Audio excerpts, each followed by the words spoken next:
Hello, and welcome to Work in Progress, an exploratory podcast hosted by the Art Gallery of Greater Victoria, where you will hear from artists, curators, gallery staff, collaborators, and even different hosts as you listen to each episode. I'm Nicole Stambridge, Curator of Engagement at the Art Gallery of Greater Victoria, and I'm your host for this episode. Today's recording was produced on the traditional territory of the Lekwungen-speaking peoples, also known as the Songhees and Esquimalt nations. In this episode, we are joined by collaborators from the Indigenous Intergenerational Exchange Program.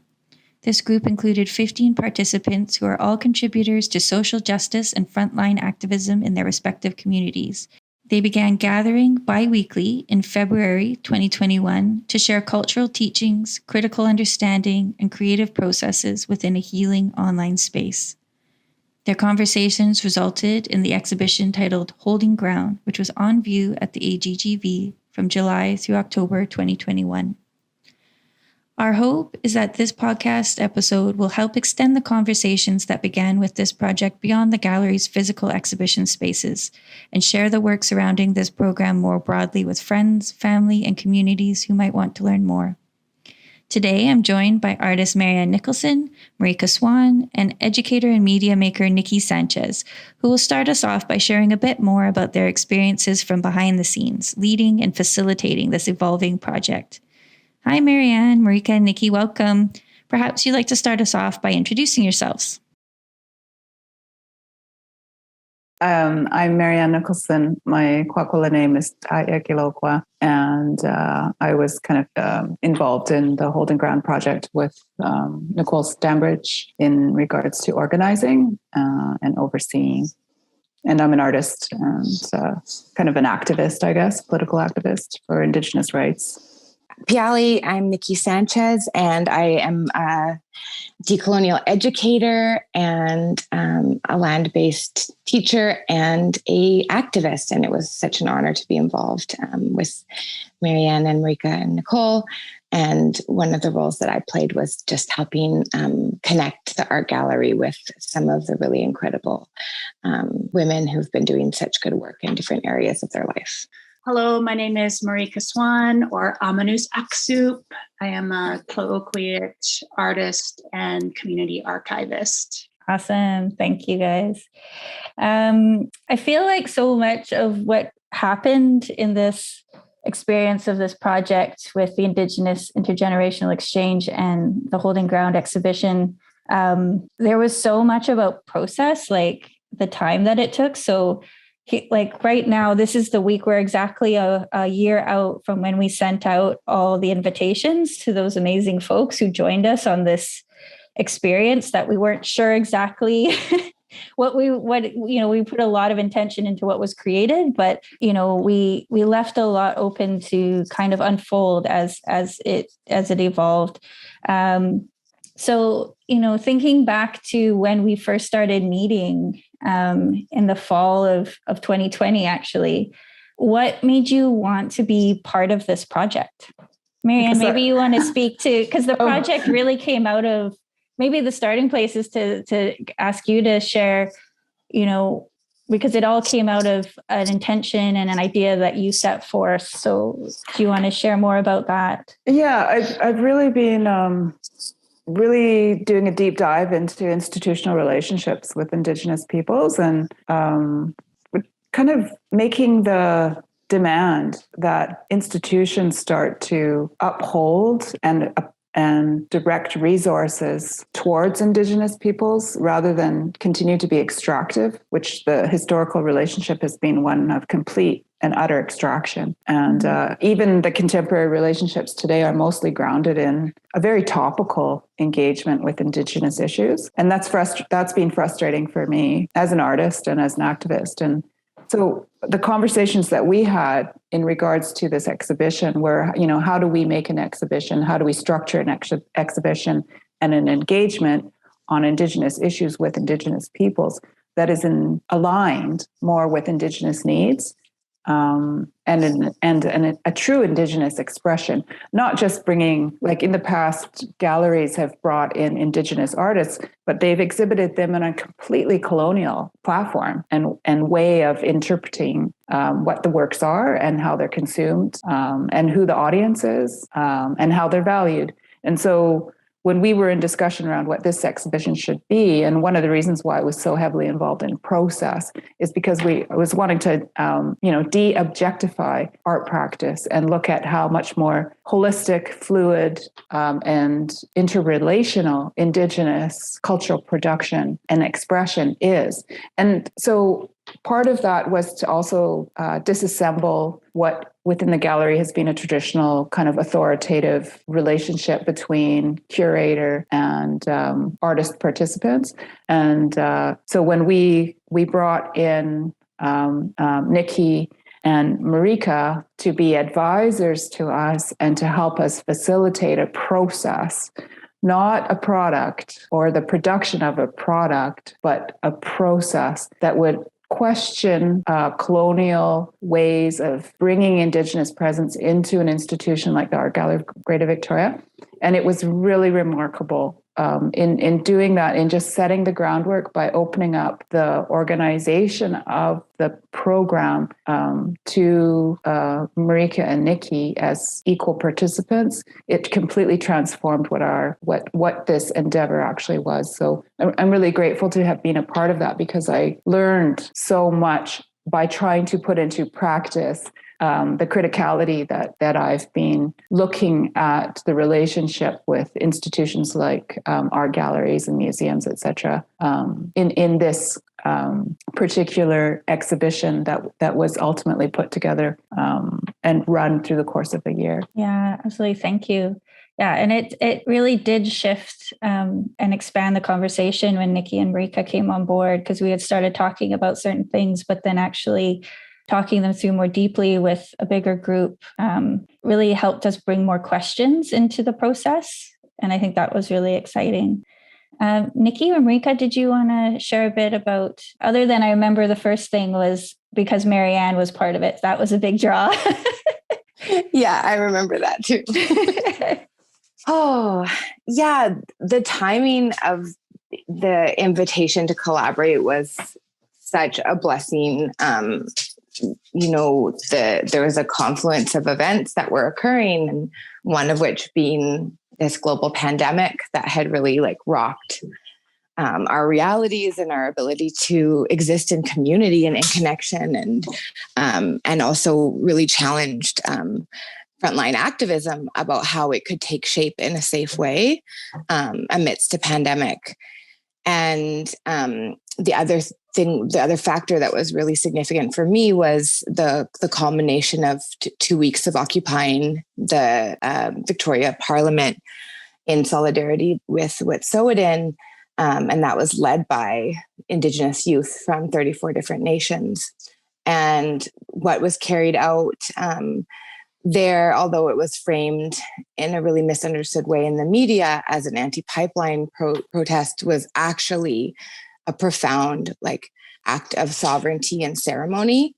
And really incredible relationships were forged, and an alternative space of being and a way of interacting and really building community emerged. And after police interference and the arrests of some of the youth, that movement dispersed, and then quite shortly after we went into a lockdown. And so to have the opportunity to connect with all three of you and with the support of the art gallery, to create a possibility, a potential of a container to really uphold not only the activism and courage and solidarity that was demonstrated by youth at the legislature, but by Indigenous women for generations and generations. To bring that together, it felt like this beautiful kind of beam of sunlight during a very, very dark time. And the other piece of that is that bringing together the intersections of activism and land defense and sovereignty movements with art, right? And with storytelling and joy.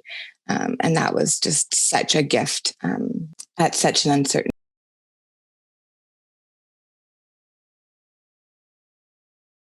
and difficult time. Yeah, absolutely. And I think that was, a big part of when Marianne started talking about what could be possible. It was really a way to support folks who had been on the front lines at the ledge and weren't able to be together to process what had happened. And so that was a big piece of wanting to bring folks together. So yeah, that was a really important part of it all. Marika, did you want to share a bit? Yeah, for me, the invitation to be a part of this project came at a time when the invitation came at a time when I was choosing to not be involved in very many things. And I think different people have had a different journey through COVID. And for me, I really felt like the ground move underneath me. And I did not feel like I had the confidence or the vision to just kind of keep forging forward. And most of my projects and most of the things that I was working on before COVID have been mostly put on pause. And I've just been really processing the changing environment and how different things are, and going back to kind of the very simple core parts of my life. So there hasn't been many things that I have committed to or been a part of through this time.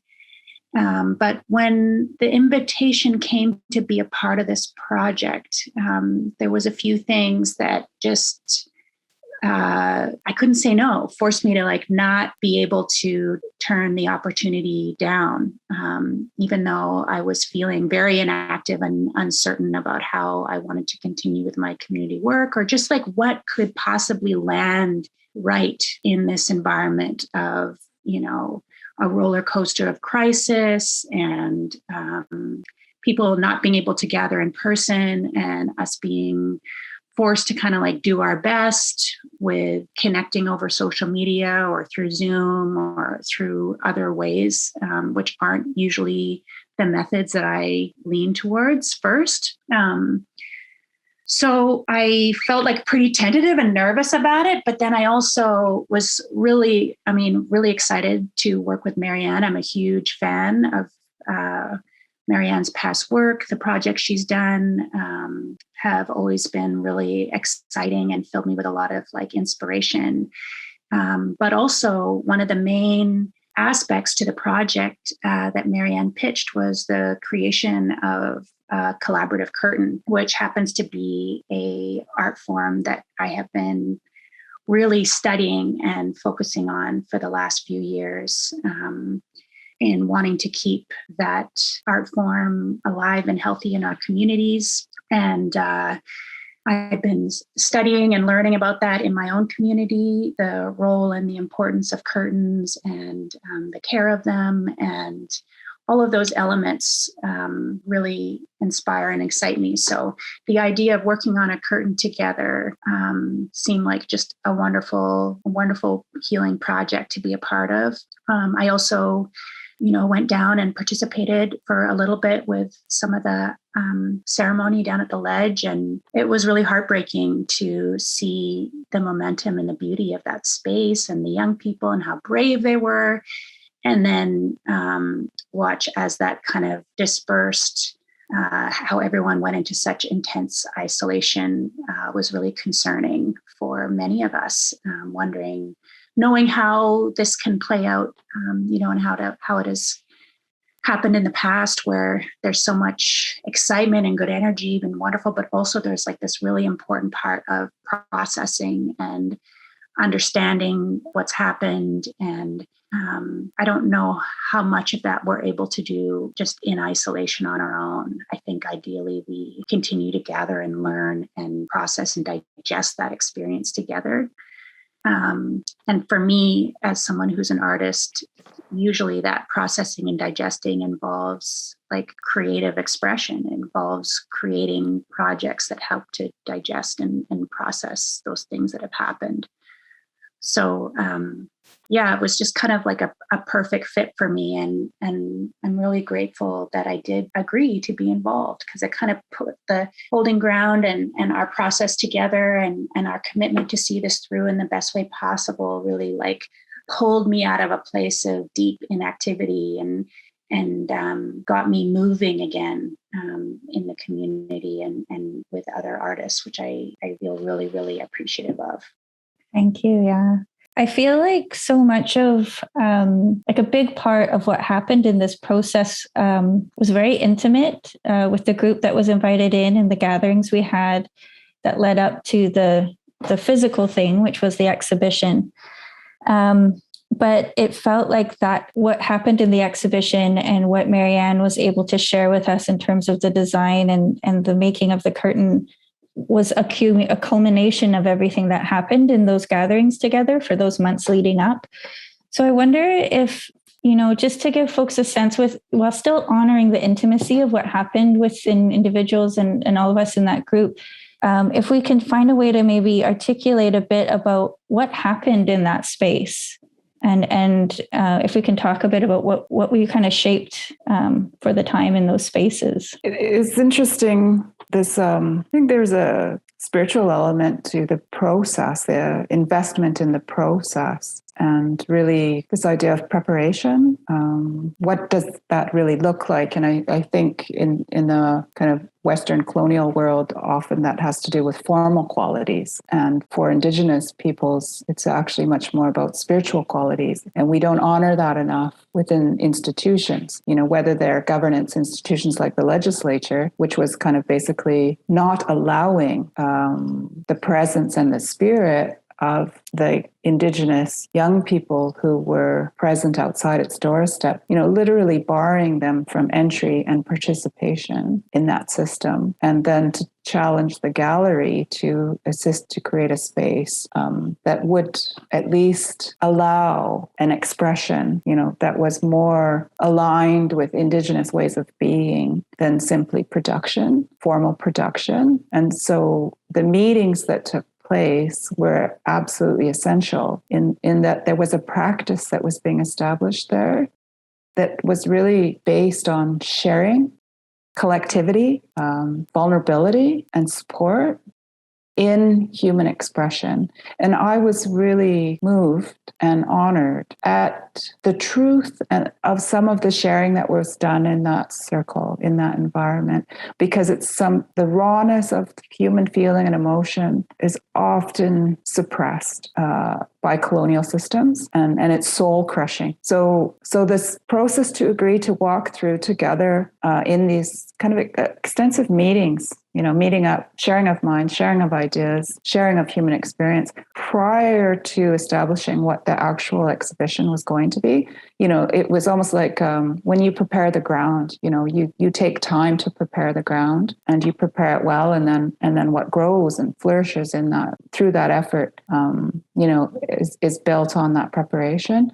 And so, the privileging of process over product was it was a really lovely process to participate in. Yeah. And these kind of weird hierarchies of authority were kind of removed from that setting. And what we had instead was the sharing of human experience, and that it was extraordinarily beautiful in that it was intergenerational. So we had all these people at different stages of their lives and their experiences sharing together, and there was no sense of authority as to how that should be laid out, or what was appropriate, what was inappropriate, etc. I know Nikki and Marika in particular really laid out helped to build an environment that would allow that process to take place in a safe way. So, and then it seemed like the artworks that ended up being created as they were kind of introduced into the space over time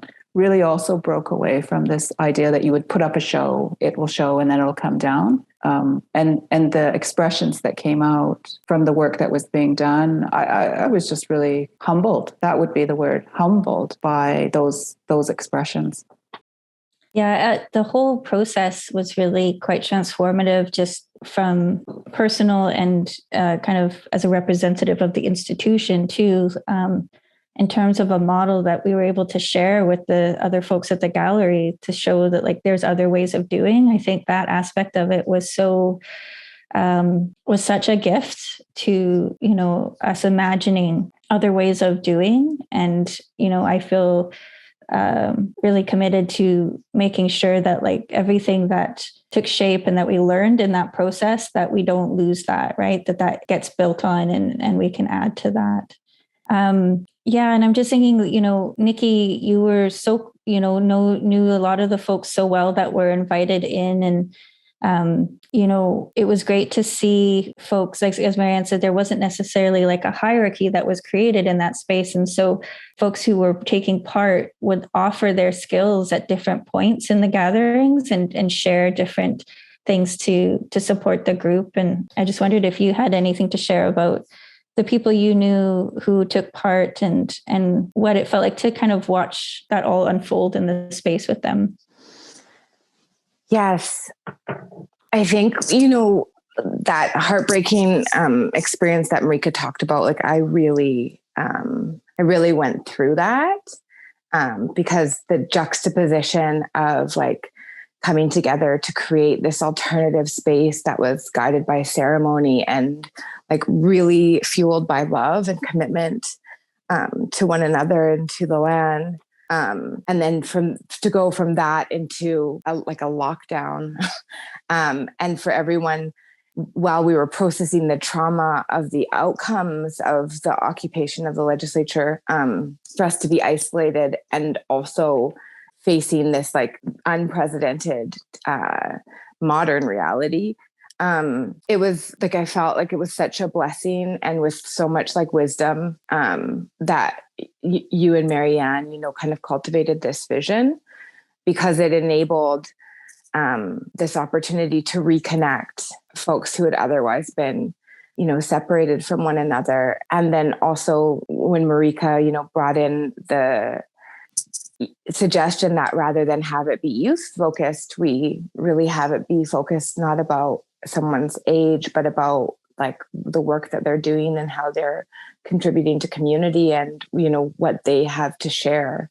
And so then bringing in, folks who were at different stages of their lives and maybe didn't have anything to do at all with the occupation of the legislature, it felt like this rekindling of community, and it really allowed for, and this is something that I feel so sad about, it allowed for us to have space to get to know each other and to learn to love each other, not out of like crisis and not out of, necessity and not because, we're having to come together to fight for something, but to actually just have an opportunity to be with one another and take time and like co-create and collaborate. And I think about the process that we went through as a group, and I feel like there was two phases, right? And this beautiful phase of like us, again and again, Jerry Amber's A Soft Place to Land, her feather nest is like, it's in my heart for life now. But we spent so much time, the four of us, cultivating a soft place for people to land. And that there was just so much care and also a lot of like faith and courage in that process, because like Marianne said, we divorced ourselves from these like tangible externalized objectives and really put faith in like spirit and like our intention. And then once we had, kind of built this soft nest to welcome people into, it was then everything took on a whole new life as well, because we had so many other people contributing to the space that was created. And it was really like, I think for me, that was the first time in my life that I've gone through an entire process with a formal institution like an art gallery where it wasn't dominated by colonial values and like these, our measurements and objectives. But it was, really, we modeled it in a very, very different way. And I really hope to have the opportunity to do so many more processes like that in the future, because it felt fundamentally different. And it didn't feel like we'd created, a curriculum for people to impose on people, or all of these things for people to do because we decided that that's what they should do. But we truly, when we opened up the group and began our work together in the larger group, it still remained really a co-creation, and that reflexivity allowed for people's their gifts and their contributions and their insights to be delivered to the whole group. And so the other piece of that too that was so cool was it was constantly emerging and revealing itself to all of us. Yeah, thank you so much, Nikki. Yeah, and and I've said this to you all as well, but in this experience, it had a lot of layers to it. It was really intimate. There was a lot going on for people in the process, so we shared some really intense time together. But what was so kind of beautiful to witness was how consistently generous and kind everyone was through the entire process, even when things, got built up and, moving towards the exhibition, which can be a stressful time trying to work those dynamics. But I was so appreciative of and it's weird to use the word consistent, but it just feels like everyone was just contributing and sharing and being part of it in a way that they just brought so much care and respect to the process. And I just really appreciated that. And again, it's such a beautiful model to see of what's possible.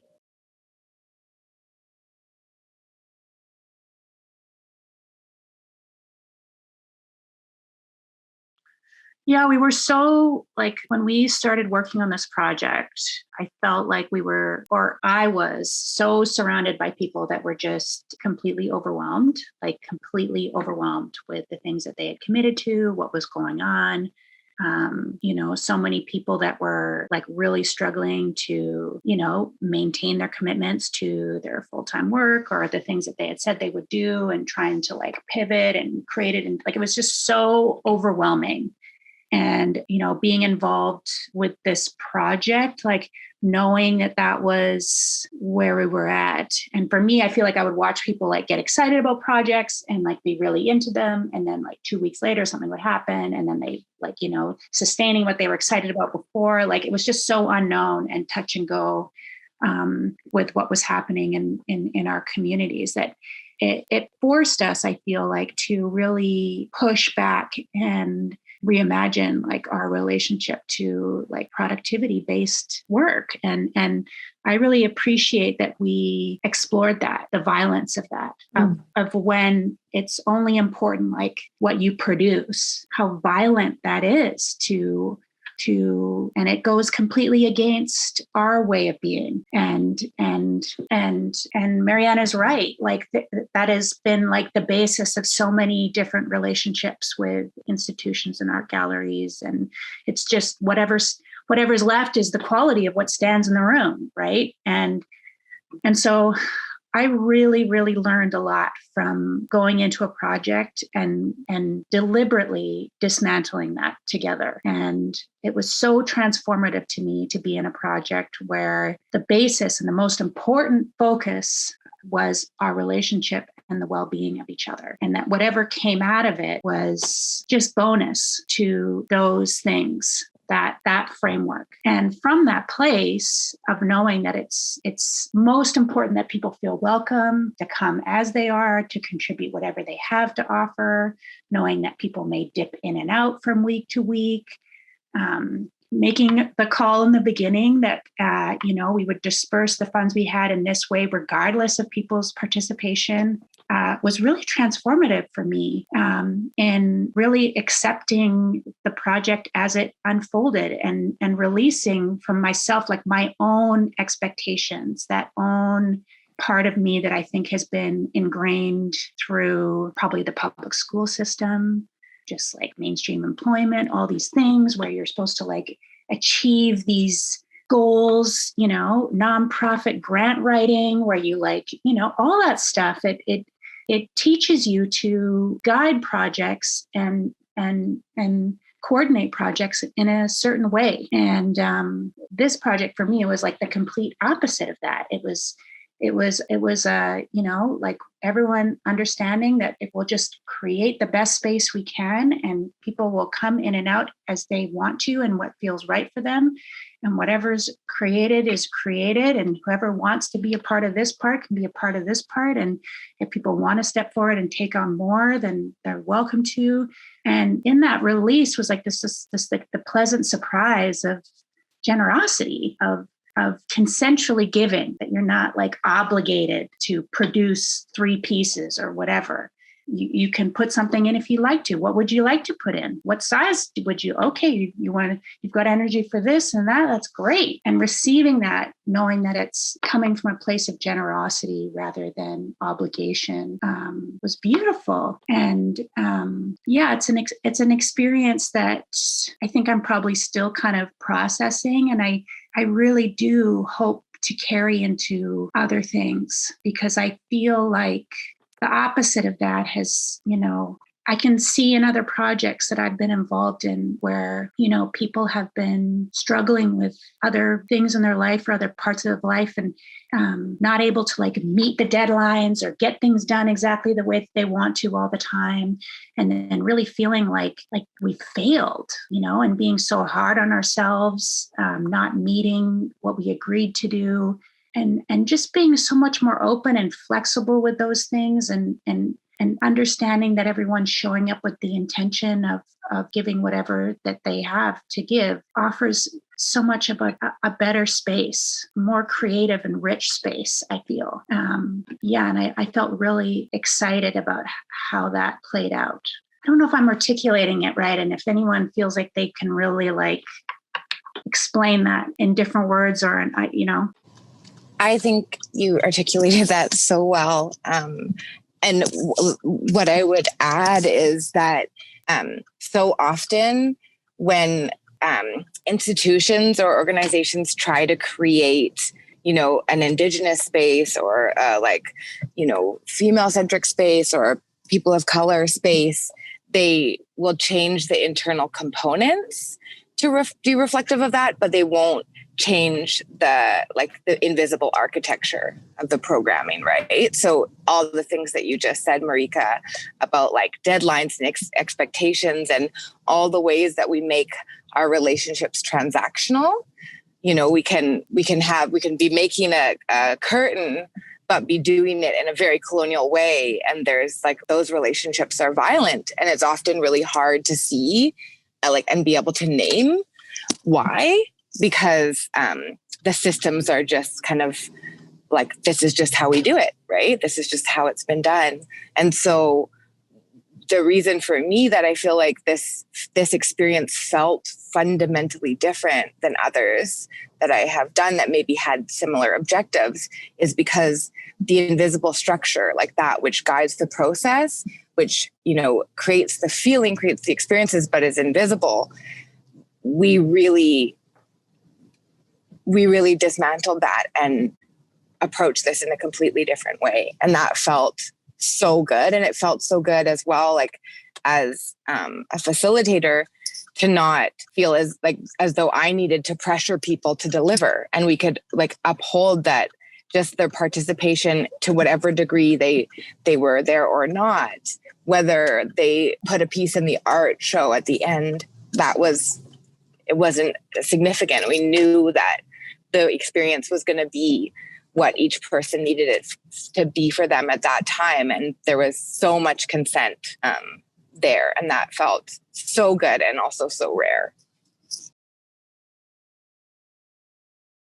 Yeah, the discussion around our effort to make the project more consent-based was really, really important framing for me, and that each person could choose what they offered and in what way they offered it. And it was a consent both ways, and it could be renewed and checked back in on. That was really important. I would say as well, like if we were ever to have the opportunity to do something like this again, I feel like if we had the ability to maintain the gallery space for, a year rather than a few months, those waves of contributions and that like kind of rotating exhibition, I feel like there would have been so many more waves. And that was the other thing, right? That's so critical to understand is that, because of the very nature of the issues that brought this project into being, which is like these legacies of resistance and this necessity at this time in Canada for people to actually have to be on front lines as like a way to protect their sovereignty and their community and their land base. The fact that we were able to have that space in knowing that even as we were doing this thing, hoping to process the movements and frontline actions of the past, others were emerging. Fairy Creek was emerging, and we had like young ones going back into another highly charged, police surveilled situation while they're, in this process of creating art and reflecting on their past movements. And that, I think that's a reality too, that for the foreseeable future will always be true, is that you don't get to like stop and walk away and process, because the things that incentivize the need to be an activist or a community organizer, those demands continue to come. Yeah, it felt really important, the space that was given. And, at the stage of the exhibition and how there was how it built up, at the beginning, there was, a selection of folks who contributed work. And then I think we had like 2 or 3 more iterations where more work would be added and things got shifted around. And then the curtain being that anchor that was consistent all the way through in the center of the space. But it was, what was, I think, really exciting about giving that space is that for some folks, their contributions came closer to the end, but then to see like what that meant for them to have work in there, to go through that process. And then when we had the closing gathering with the group, with those who could come, and folks coming in, and some of them weren't from here. Like that was, Zoom wasn't ideal, but we were allowed to connect with folks who might not have been able to be part of it if we did it in person, right? And so for some folks, it was their first time coming to the gallery or being with everyone in person in the group, and then to see their work. Those were super cool moments. I mean, that, you can't quantify that in a grant report. When people say, what are the deliverables? How did you succeed? It's like, the impact of it is not measurable that way.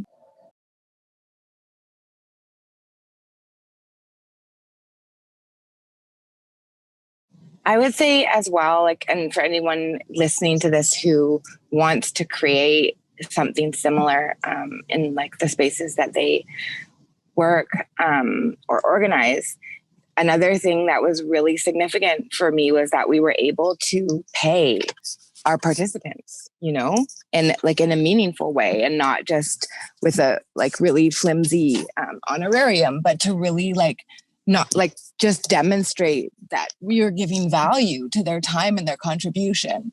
That felt so unique for one, and so meaningful and important, especially given that we know how much sacrifice is being made by so many of these women to be able to show up as activists. And a lot of that is financial sacrifice and the sacrifice of security. So to be able to compensate for time in a meaningful way, to demonstrate, because we live, in a capitalist society, to demonstrate that we were giving time and money because what they have to contribute is of value, that felt really good. I was wondering, Nicole, if you could speak to your own experience in regards to being a part of this project, because you came on board as kind of the curatorial rep for the institution. But that must have come with its own challenges. And one of the things that, moving ahead into the future in the attempt from institutions to engage at these levels, what were some of the challenges that you faced that are going to be inevitable? And how did you kind of work your way through that? Mm-hmm. Yeah, I mean, it was an interesting year in so many ways. In 2021, the gallery was going through a major time of transition as well when this program launched. And I think it was so important for me to have the slow build with the four of you in terms of, the longer term relationship that you and I have had, Marianne, was really key to all of this, because we kind of, we've worked on things before and we've been in conversation for a long time. So I feel like, I had a starting point that felt like it was different than if I was working with somebody new, right? Like I felt like we were starting at a point where we were further in. And then having that really fulsome time with you and Nikki and Marika to really put intention and thought, because so much of, the pace we work at sometimes is just like, it's producing, it's pumping things out. And that doesn't always feel good, right? It's not conducive to the type of work we're trying to do. And so that felt like such a gift to have that time to really build things well. And then, and taking that back to my colleagues and getting, bigger buy-in from the institution, there was a lot of support there. I think everyone understood that this was really important work that was happening. But it does test people, because it's, in theory, it's one thing to agree to the kind of work that needs to be happening in institutions that's really systemic and transformative, but it's another thing to actually start doing it and really seeing what that means, what that commitment means. So, logistically, in terms of the process, I felt like there was a lot of support. I mean, our collections and prep team were amazing in terms of the flow of the shifting of the exhibition having to roll out in the way it did, and be evolving and not a static thing. And just the care that they were giving to the work in the space and the people we were working with. So I felt like there was a lot of support in so many ways. I believe there's intention to keep this going, this type of work, to keep building on this model. But we have a lot of ways of doing that are so ingrained in us, right? And it's these, Marika was alluding to, like the institutions and systems that we're part of that teach us a way of doing and a pace of working at and an intensity and, the structure that we follow. And so sometimes it's hard for people to really imagine doing things in other ways, like really fully, truly, like, and deeply. And so, I think that's part of our challenge moving forward. We have a lot of new people coming on board, last year and into this coming year. And so we're still in a big time of transition, and all of those people bring vision and ideas that they can contribute and will, I think a big part of us being able to build on this kind of work and keep it going, is will. And not being afraid of the stuff that we don't know how to do yet, because we didn't know how to do this going into it. Mm-hmm. We weren't sure what it was, or, but we were careful in what we did, and then we talked to people, we were transparent about what we were offering and asked for feedback. So that felt good. And as Nikki said, it feels good to pay people. Like, that's so essential to acknowledge people's time. But I feel in a way we were kind of lucky last year, because it was a time of transition. And I think it was able to run with a lot of things in a way I might not have been in other times. So, but I know that there is a lot of will to keep moving in these directions. So that feels good. Yeah. But I'm not sure what else to say. It's interesting to see you frame a time of turbulence as a time of opportunity. And when you were talking, I kept thinking about the legislature and how different our political landscape would be if, the presence of, the Indigenous, activism on those steps was taken seriously. Mm-hmm. And there was space that was allowed for those ideas and those ways of being and what is being fought for. It could be transformative. And right now in society, we are facing incredible turbulence, and it's not going to stop. It's going to escalate. Mm-hmm. And so maybe we can take hope in that, through that turbulence, we are open to new ways of being, because it is really within Indigenous worldviews that there is an anchor of hope there. So, mm-hmm. Yeah, this project definitely, and I think I've shared that with you all, but it did feel like an amazing it grounded me in an otherwise kind of tumultuous time. And so, I mean, that's the takeaway for folks if they're trying to really do this work in a significant way, that when it's really happening, it's actually really grounding. Because it can feel scary to a lot of people that it's unfamiliar, or the learning curve is steep, or you're stepping so far away from what you're used to, maybe in some cases. But I just found it to be a really grounding experience. And also like really affirmative in the power of having really clear articulated intentions going in. Like we really took the time to be really clear with each other and kind of talk it through and really set that groundwork, which made an enormous difference. Like that gives me a real sense of hope. Mm-hmm. If you can really sit down with someone and be like, these are the most important things going into this project for us, and really knock that together, it's something that you can come back to, and are we still staying true to, like it's a good reflective space, and it actually like can set you in a different direction. Like that's really important sense of hopefulness, and new possibility. Mm-hmm. Yeah. And I just wanted to say too, for all of you, I really appreciated your directness and honesty with me as well. And in the process, because that was the only way we were going to get to where we needed to get to. And we didn't all know each other at the beginning. Right. And so, I really appreciated that, trust that you had in me to be honest and direct. And it made for some really, really great conversations, just, not just about this project, but it covered so much and we were thinking through this, and it was really expansive, the preliminary conversations that built up to all of this. Now that I think of it, I'm pretty certain I could say that the three of you are the people I've spent the most time on Zoom with.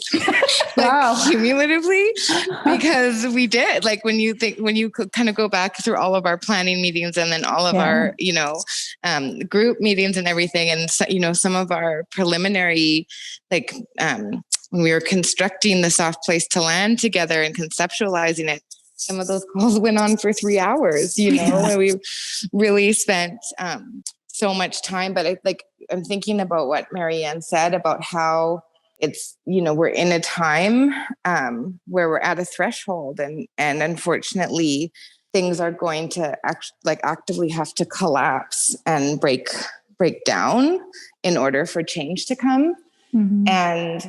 And because of the pandemic and the ways that's really taken us away from the, intangible things that give us strength, spending time, being in cultural spaces, sharing food, coming together, music, all of these things that fill our spirits up, right? That give us strength and allow us to connect into source that's bigger than ourselves, and tap into that power that we can access when we move together, when we come together and we work in solidarity.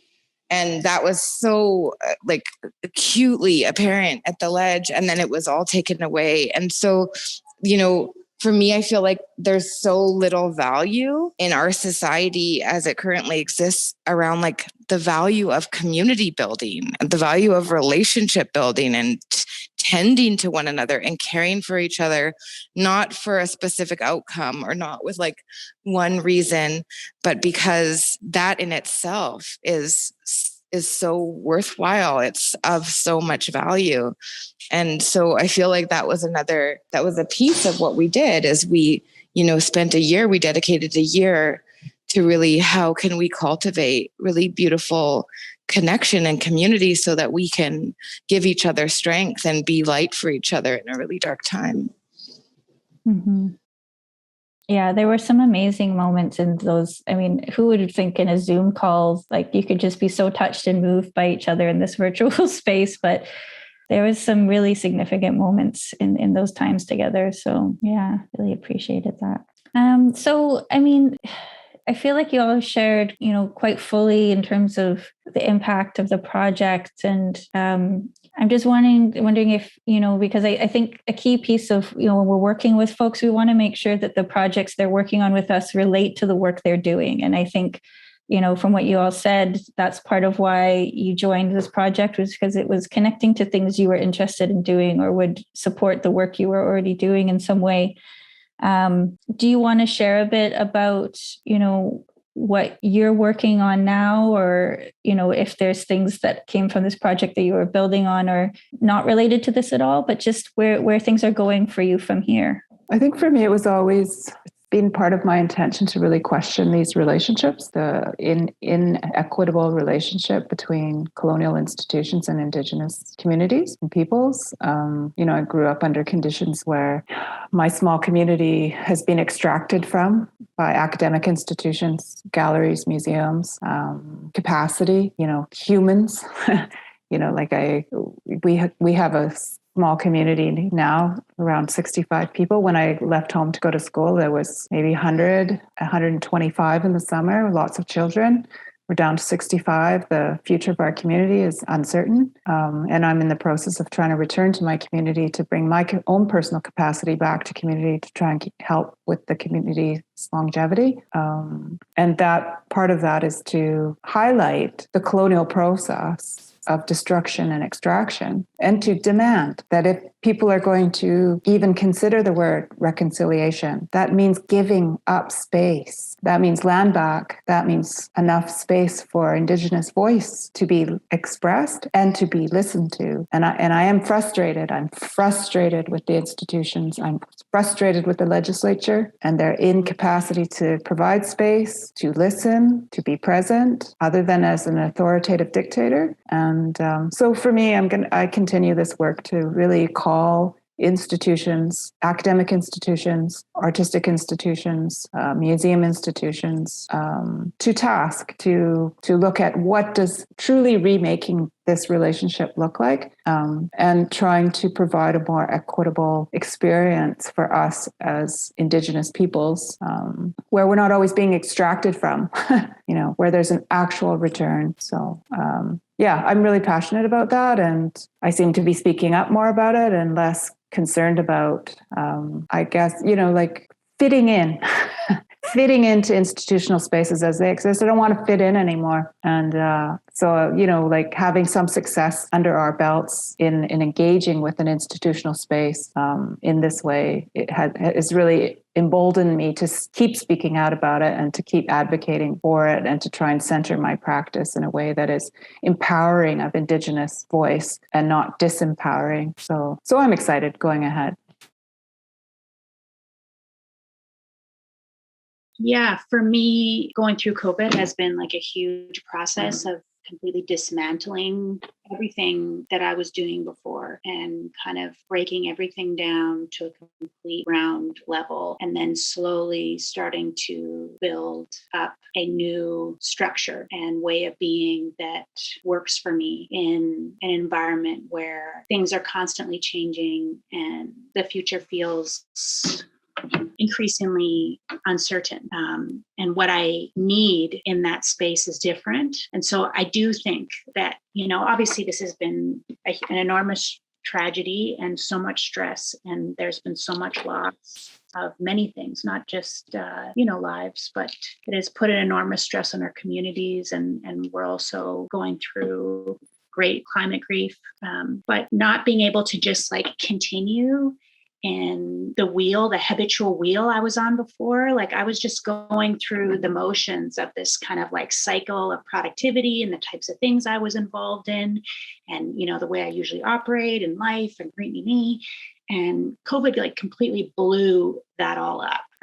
But I do also think there has been an opportunity there for me to completely clear out my entire space and reassess what is actually important to me, what is actually a value to me. I think also, going out there and being involved with Berry Creek was an enormously transformative experience in my perspective.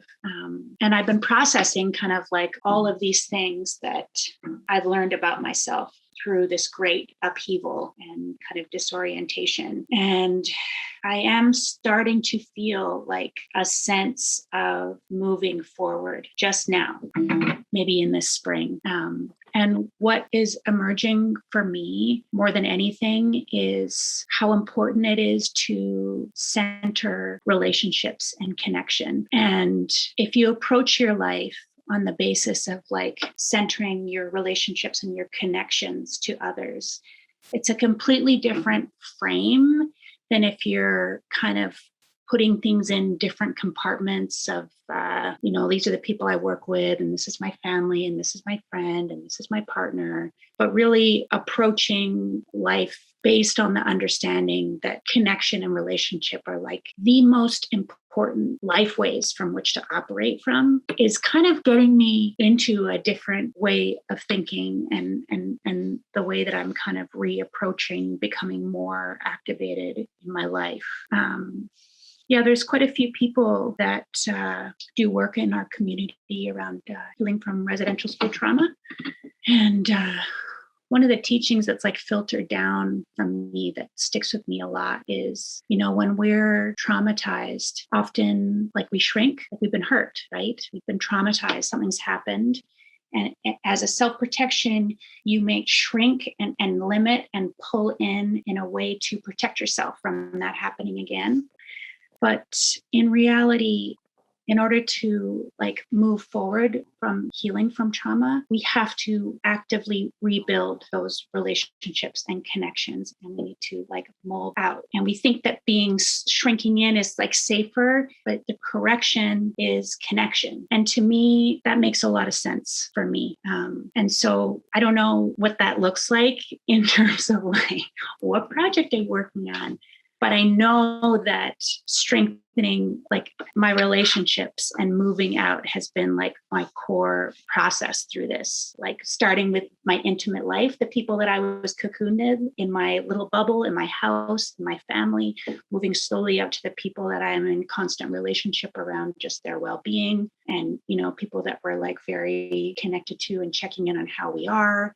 And then like moving out to the people in my life that I go to, that I have one of those kind of inspiring relationships, people you run into, you just love talking with them because it just kind of stimulates you. And there's something about them, something about the way you connect with each other that brings both of you renewed perspective and energy in whatever it is that you're interested in or processing at that moment. And moving out from there feels like the best like way forward for me. Thank you, Marika. Yeah, thank you, Marika. That was so beautiful. I feel like since the onset of the pandemic and the outcome of the legislature occupation, that it's felt like a whirlwind, and it's really hard to know up from down. And here in Victoria, the impacts of the pandemic have meant that like housing is almost impossible to find and even more impossible to afford. And so I so resonate with what Marika was saying about how the pandemic really offered an opportunity to reevaluate, what truly matters and what we are making our lives about, where we're giving the energy and focus of our lives. And so while like on the one hand, the pandemic has helped me to strip away paradigms of colonization and compliance within capitalism and upholding values that do not align with, what my heart believes in and who I want to be as a human being. At the same time, all of the ways that the structures of extractivist capitalism, colonialism, patriarchy are working on not only me, but the young people that I like came to be so close with throughout the ledge occupation and also deepened through our project together. Like there hasn't been a single month that has gone by where I wasn't either like trying to find housing or fundraising for someone just to cover basic necessities. And like that includes myself, at different times. And so while it's like this really crazy kind of like opposite processes happening simultaneously, where on the one hand, I'm seeing more and more through this mythology that's been created as our value system as an outcome of capitalism. The more that I'm like mentally detaching myself from that in my physical lived reality, what it takes to just exist right now requires so much effort and like strategy and problem solving. And especially because I'm not just trying to do that for my individual well-being, but with a consciousness and a commitment, a sense of accountability to like the young ones who are coming up in this time. And like, I can't imagine what it would be like to be, going through, like I'm 35 and this feels really daunting, and it makes me, like want my mummy.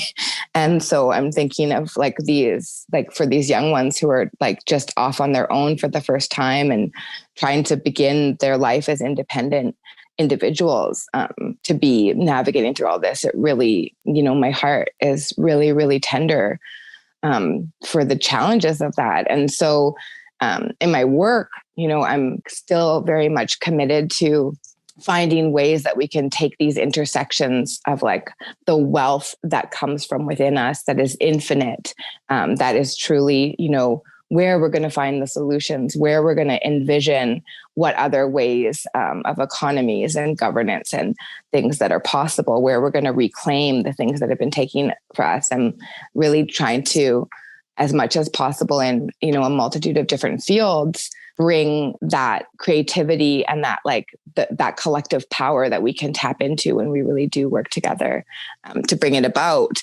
And so like on the one hand, I feel so fulfilled and so lucky and so grateful for the work that I get to do. And then on the other hand, the sense of like scarcity and, pressure, the way that capitalism just grinds on you. It's really painful. And I really wish I was, more than just a human being so that I could just like wave my hand and change it. But I can't. And I know that the only way that we can ultimately is when we remember how to come together and tap into that collective power. So I guess that's all to say too, that I just believe so wholeheartedly that the more processes like this one that can come into existence, the more that we can take time to like celebrate and reveal the treasures that we hold inside, the strengths, the insights, the innovation that's possible, the way that we have the capacity to fuel one another, to hold each other up, to be that light in the darkness. In these times, I feel like the more we could have processes, communities, art creation, times to sit together, not in a transactional way, but just truly like basking in the glory of what it means to have one another and like how valuable that is, the better off we'd be. And I know for me, the only way that I'm going to get through this time is if I continue to, find or cultivate those spaces. Thank you, Nikki. That was so beautifully said. And I think, this kind of work is hard, right? Because it's really human work. And yeah, like if we had superpowers, Nikki, that would be amazing to wave a wand and make things change. But it is really, as Marika said, that connection and the coming together that keeps us, in a good place. And I think that's what this project really did for all of us, not just the people we invited in, but I think we all felt supported by what was happening in that space, or that experience was helping us do the work we needed to do. So I think that is really a takeaway from all of this, is that collectively so much more can happen when we do things collectively. And I think that's one of the things you pointed out too, Marianne, at the beginning, and was part of our conversations, was this wasn't about individual, it was about collective. And that I feel was really shared in the curtain design that you created, Marianne, for everyone to contribute to and build. So yeah, any other final thoughts, Marianne? Do you want to have the last comment on this? I feel like this was your No. brainchild, so I just wanted to. If there's Yeah. any cumulative. No, I was thinking like, the conversation that we've had, this is a good time to kind of end that conversation. Mhm. Covered a lot of ground, and I'm really appreciative of the words that were shared today. And and I look forward to kind of what future endeavors look like. And I'm really appreciative of this one. And I walk away with hope, and that it does come from that collective experience, and it's absolutely invaluable. So I just wanted to say, Bella Kesla, for that opportunity to work with you guys on this. It's really been an honor. Marianne, Marika, and Nikki, thank you so much for joining me in this program. And a huge thank you to all of the Indigenous Intergenerational Exchange participants, including Jerry Ambers, Aya Clappis, Ace Harry, Lisa Canoris, Laura Manson, Jessica Mayhew, Miigwan Feather Rain Nolt Campo, Ross Nislos Jr., Stephanie Papik, Coral Shaughnessy Moon, Nabidu Taylor, and France Trepanier. Each person contributed so generously to this project in different ways, and a few of these wonderful folks have agreed to share some additional thoughts about their experiences with us today, starting with Stephanie Papik. I guess the gathering started during COVID, and it was a really just wonderful timing for me where a lot of change was happening in my life.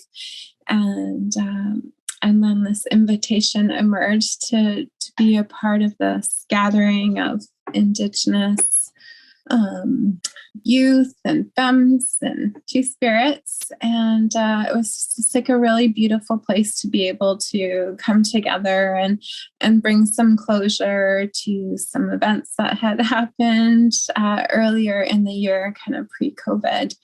And it was just a beautiful way to be received, brought in by community, from artists, Indigenous artists, and land protectors, and that kind of like recognition and passing of the passing of the torch, or acknowledgement of having similar shared experiences generations prior, to know that we're not alone in this journey, and then having this space to come together, just to witness, to be heard, and to be nurtured. It was a really beautiful space.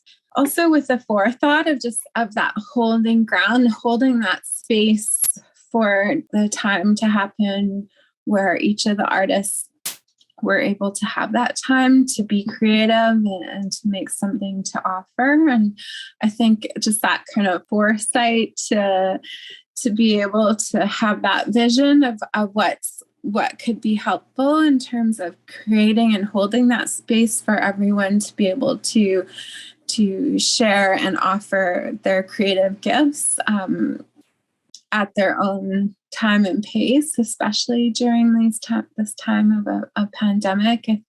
I think it's just so beautiful, and then also how it brought so many of us together to be able to work on it together. And I think that really helped to see that further sense of belonging and creativity for each of us to be able to contribute.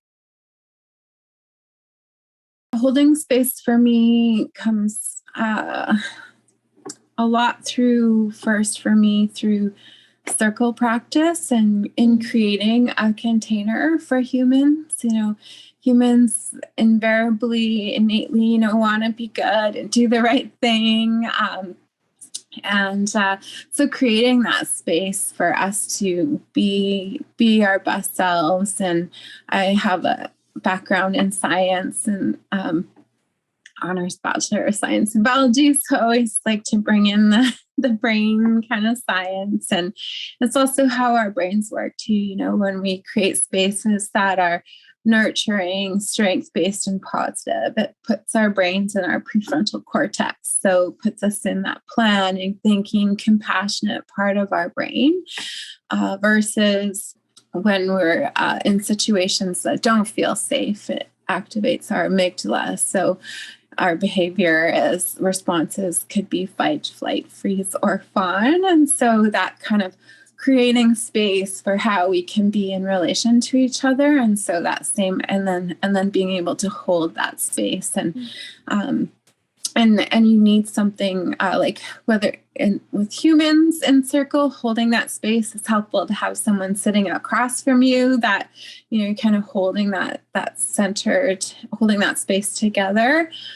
So similarly in that space, holding space with that was a curtain, it's creating this foundation of belonging and grounded in the land and the medicines of the land. And so that's what I mean by holding space. I don't know if that makes sense.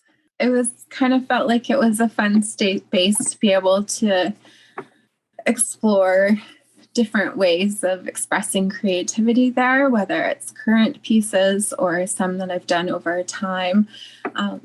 One of them was carving a hulik, an Inuit stone lamp, and I had done that a while ago in terms of part of that reclaiming ancestral practices and responsibilities as being a young, or not so young, would have been normally Inuk woman and Two-Spirit. And so just showing some diversity and kind of, sometimes people will I hear narratives like, you should only work in one medium or that kind of thing. And just kind of breaking some of those narratives. So including sculpture, and then the piece that there was one I created in response to the gatherings that we had over time and reflections on past activities in terms of land protection. And one of the beautiful gifts that I saw in that was the recentering of Indigenous youth, putting them back into the center of the circle, and how transformative and what a beautiful thing to witness from kind of that, even as myself in my younger years, always feeling like I don't belong. I'm messaged that you're not enough, all those kind of like harmful societal messages given to Indigenous youth. So to like turn that on its head, now center them and have everything focused on them. And so the piece I did was putting the camas flowers in the center of a circle, and a teaching from Marianne Thomas from Esquimalt Nation has shared over many years how youth are flowers, Spacum. And I just love that analogy because, when you see flowers or plants and they're suffering, what do? Do you like chop bits off and stick them in the corner and remove privileges and punish the flower to help, or what helps it be nourished, right? You take care and attention, you make sure it has nourishment and sun and water and so that same piece for youth. And I think that's a bit of a culture shift in terms of from Western ways of being that I've learned, for example, as parenting versus my own Inuit culture in that transformation of how being generous and kind, even in those moments, and hard on the situation, but kind on the person. And I think it's just transformative. So that was the pencil crayon drawing that I offered, and also had lots of. So they were kind of in a bubble, a circle, and then there was other bubbles too. And that's another teaching from my Inuit culture, that our spirits are in a bubble in our body. And I love learning about that because, we hear this term white fragility, and fair enough, it gets people's backs up, especially when you think about that neuroscience. And then when I learned about that concept of our spirits being in a bubble, like a little mini me inside a bubble, and when we pass on, the bubble leaves our body. And so I just thought, oh wow, we're all fragile. And it's so important to remember that in terms of how we approach each other with kindness and care, even in times of urgency or hard times. Yeah, it's something I really appreciate learning more about my Inuit culture. Like when someone passes on in your family, and then somebody is born into your family, they'll often be given that name, and then they're of that elder, and then they're treated with the same respect as that elder, plus whatever they gain through their own actions and through their own words. And I just love that because, right, like, yeah, I've learned as much, if not as more than I have from Indigenous youth as Indigenous elders as well. You know, there's, and like from my own children, like wonderful mirrors for me to have to learn about my own biases, my own blind spots, and how to be human in this world. I feel weepy with gratitude. It's been a very healing experience, especially with that sense of belonging, you know, especially being urban Inuk, displaced from my homelands for most of my life, and often in the dominant culture, not always feeling like I fit in or belong. And so being invited into that space was, it's just been a very nurturing, healing space. And I'm really grateful to have been and honored to have been included. I don't always consider myself as an artist. So even that, you know, being recognized in community and brought in, is just, it's meant a lot to me. Yeah, I think the only thing I'd add is that I'm calling in from Husekum, which a good friend and colleague, Bradley Dick, whose ancestors are from these lands, taught me that it means place of clay, also known as James Bay here in the Colonial Territory. And I have deep gratitude that I have to the elders and the youth and community members from Songhees and Esquimalt nations who've been really generous in sharing knowledge and teachings that have helped me how to learn how to walk in a good way while I'm a visitor here. And gratitude to you and all of the art gallery and everybody who's been involved in supporting making space for Indigenous people and practice and knowledge. So important during these times. Thank you so much for sharing more about your experience and your work in the exhibition, Stephanie. Next, we'll hear from Miigwech Feather Rain Nolt Campo. My name is Miigwech Feather Rain Nolt Campo. Miigwech is Ojibwe for feather, and Rain is French for queen. My art series is of Mother Earth and why she's so important to the First Nations people. I have a 3-piece series. So the original one is just Mother Earth and her image, or my image, on what a reconciled Canada should look like. The second piece to the series is the creation story for how Turtle Island formed to be. So it's the Anishinaabe creation story of Turtle Island. And the third piece of the series is Mother Earth's prayers, and then it speaks on how sick the earth is and why she's so important to us. What smudging symbolizes and how important the eagle is to us. So they're just old teachings and kind of new teachings blended in together into art pieces. And I think it all ties in together because Mother Earth is the main base to who we are as Indigenous people. Is like we are the children of the earth and we take care of our mother. So we get all of our resources and everything that we need from the land. That's why she's so important to us. So all the other Indigenous people's pieces in the space, they talked about similar ties to my series. Like lots were to do with healing, or it all just ties in, I feel.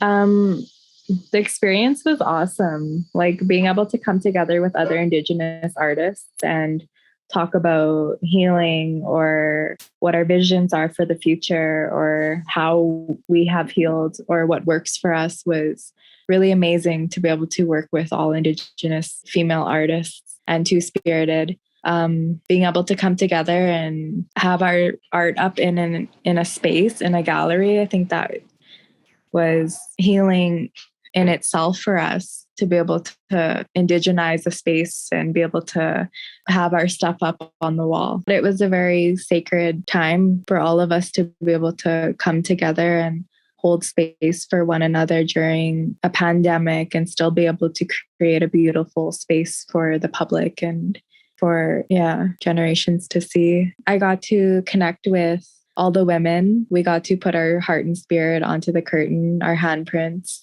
And it was just fun and also healing, being able to come together and create something together and be able to display it publicly for other people. And so it was an awesome experience. And the people that I met are going to be like lifelong friends now. And I'm really grateful for that opportunity and experience and how we were all able to come together and how everybody made it to Victoria and it was a really beautiful experience. Thank you, Feather. In closing, we'll hear from Laura Manson, who offered to read an excerpt from the text panel that accompanied her woven cedar mat in the Holding Ground exhibition. Utlasish Laura Manson, Tlauquid Aksup, Umiaksu Carol Manson. So hello, my name is Laura Manson. I am from the Tlauquid First Nation. I'm a descendant of residential school survivors. My parents attended the Christie Residential School located on Mears Island near Tofino, BC. It was in operation from 1900 to 1983. It closed 1 year before I was born. I'm the eldest of 4 children. My mother had me at the young age of 17. I was in and out of foster care for my first 16 years of life. My siblings spent anywhere from 1 to 5 years in foster care as well. I grew up disconnected not only from my family, but also from my culture and my traditions. The majority of my time in foster care was spent in a Catholic home. To belong, I became a firm believer and practiced Christianity. Then in my mid-30s, I came out as bisexual on social media platforms, which led me to walk away from Christianity. I couldn't follow a God that made me feel ashamed for who I truly am. Within the last 2 or 3 years, I have been reconnecting with my language, culture, and traditions alongside my daughter. We are beaters, cedar weavers, and proud Indigenous women. Through reclaiming our culture and traditions, we have also reclaimed our sense of community and belonging, which is how I became involved with this project. This project is a 2-piece contribution to this exhibit. The first part is telling you my truth, which includes the loss of my beloved brother. The second part is sharing how I am holding ground. Truth. Culturally speaking, when we lose a loved one, we do not use their name for a year. We are supposed to put their photos away for the year as well. This allows their spirit to move on to their next journey. If we use their name or look at their photo and grieve for them, we're essentially tying their spirit to this earth and they cannot move on to their next journey. However, my mother is willing to make an exception because of how we lost him. My beloved brother was shot and killed by the police in my family home on the Opitsit Reservation. His name was Julian Jones, and he was 28 years old when he was brutally killed. He was born June 11th, 1992, and was taken from us on February 27th, 2021. He was a loving and forgiving young man. He loved so generously. He acknowledged everyone, stranger or not. Every relation of his, he would call by name. He would acknowledge an aunt as mom, uncle as dad, and cousin as sister or brother. I never knew him to hold a grudge. In more ways than one, he was a bigger person than I am, despite the age gap, 8 years. I love and miss my brother so much. I'm never getting him back. His life was senselessly taken from us. I want you to pause for a moment and reflect on what I have just shared with you. Did you question, was he carrying a weapon? Did he threaten the officer's life? Did you try to criminalize him or justify his death at the hands of police? The truth is that I have been asked these questions after disclosing the loss of my brother. Holding ground. Despite all of this anger and unbearable grief, I am desperately trying to reclaim what was robbed of my ancestors. and robbed of my family through the ongoing violence inflicted by residential schools, culture, tradition, and ceremony. These are my birthrights. Anything I've learned over the years, I had to seek for myself. A part of my healing involved a sacred ceremony of being brushed off the day before my brother's funeral. This ceremony required us to hold onto a piece of spruce in each hand and step on a piece as well. We were to release what we were feeling at that moment into the spruce. A gentleman was chanting a wolf song, and another gentleman brushed us off with a spruce branch. Once we were ready, we were directed to release the spruce from our hands and throw them behind us. Then we were to step forward onto a cedar woven mat. The cedar mat you see woven here is a significant part of my healing journey. Once stepping onto that mat, we were to think of what we wanted from our ancestors in that moment to support us to move forward. I personally was releasing anger and asking for strength to forgive and heal from this unimaginable loss. It is important to me to instill healthy and safe coping mechanisms for my daughter, Inksu. I do not want her to resort to unhealthy coping mechanisms down the road like drugs or alcohol. I want her to be able to lean onto our teachings during trying times like these. I want intergenerational trauma to end, or at the very least, begin to heal with us. So that there's the written piece for our contribution to this art exhibit, Holding Ground. Behind me here, you will see the cedar woven mat that my daughter and I wove together.